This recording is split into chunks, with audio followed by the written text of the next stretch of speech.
Hello and welcome to law buddy. आज हम discuss करेंगे सेक्शन 367 ऑफ बीएनएसएस 2023 जो बात करता है कि अगर किसी एक्यूज को मेंटल इलनेस या फिर इंटेलेक्चुअल डिसेबिलिटी हो तो उसके ट्रायल या फिर इंक्वायरी को कैसे हैंडल किया जाएगा। तो चलिए शुरू करते हैं। Starting with sub section 1 which talks about initial doubt of unsound mind. ये कहता है कि अगर मजिस्ट्रेट को लगता है कि जो एक्यूज्ड है वो अनसाउंड माइंड का है और अपने डिफेंस प्रॉपरली नहीं कर सकता तो मजिस्ट्रेट एक इंक्वायरी कंडक्ट करेगा अनसाउंडनेस ऑफ माइंड पर।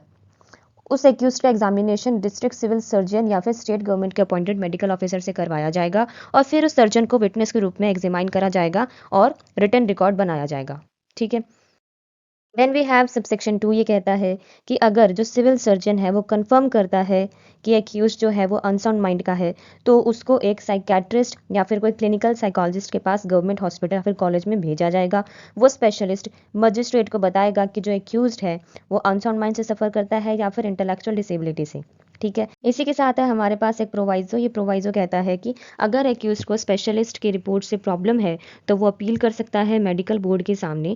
बोर्ड में क्या होगा, बोर्ड में जो मेंबर्स होते हैं क्या क्या मेंबर्स कंसिस्ट करते हैं कि नियरेस्ट गवर्नमेंट हॉस्पिटल का साइकियाट्री यूनिट का हेड और नियरेस्ट गवर्नमेंट मेडिकल कॉलेज का psychiatry faculty member.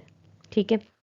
Then we have subsection 3। ये कहता है कि जब तक मेडिकल एग्जामिनेशन और इंक्वायरी चल रही है मजिस्ट्रेट एक्यूज्ड को सेक्शन 369 के प्रोविजंस के हिसाब से हैंडल करेंगे।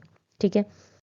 Then we have subsection 4। ये कहता है कि अगर जो साइकियाट्रिस्ट है या फिर जो साइकोलॉजिस्ट है वो कंफर्म करता है कि एक्यूज्ड जो है वो अनसाउंड माइंड का है तो मजिस्ट्रेट डिसाइड करेगा कि क्या अनसाउंडनेस उसको डिफेंस एंटर करने के लायक नहीं बनाती।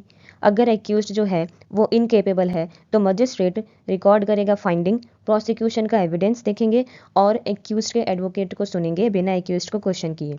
अगर प्राइमा फेसी केस नहीं है तो एक्यूज को डिस्चार्ज कर दिया जाएगा और उससे सेक्शन 369 के हिसाब से डील किया जाएगा। ठीक है। अगर प्राइमा फेसी केस है तो मजिस्ट्रेट प्रोसीडिंग्स पोस्टपोन करेंगे फॉर ट्रीटमेंट पीरियड और एक्यूज को सेक्शन 369 के अंडर हैंडल करेंगे। Then the last subsection which we have is subsection 5। ये कहता है कि अगर रिपोर्ट आती है जो बताती है कि एक्यूज को इंटेलेक्चुअल डिसेबिलिटी है तो मजिस्ट्रेट चेक करेगा कि क्या डिसेबिलिटी उसको डिफेंस एंटर करने से रोक रही है।